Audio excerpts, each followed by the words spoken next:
السلام عليكم ورحمه الله وبركاته. ازيكم حبايبي؟ عاملين ايه؟ وحشتوني قوي. النهارده هنعمل ايه مع بعض؟ هنعمل فتة الشاورما السوري. طبعا هنقول ايه؟ هنقول بسم الله الرحمن الرحيم ونقول مقاديرنا كده. اول حاجه هنعمل ايه؟ لازم نتبل الشاورما. الشاورما هنا معايا كيلو من اللحمه، طبعا متقطعه شرايح اهي. تمام. معايا ايه كمان؟ معايا بصلايه متقطعه برده جوليان شرايح زي اللحمه بالظبط. نقول بقى توابلنا ايه؟ بسم الله الرحمن الرحيم.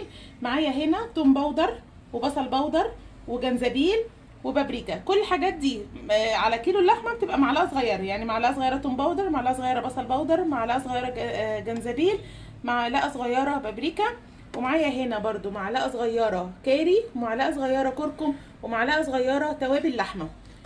وكمان معايا هنا ربع معلقه من الحبهان وورق راولو وعصره ليمونه، وطبعا الملح والفلفل الاسود بتاعنا. كمان معانا كوبايه زبادي ونص كوبايه لبن، نص كوبايه زيت، ونص كوبايه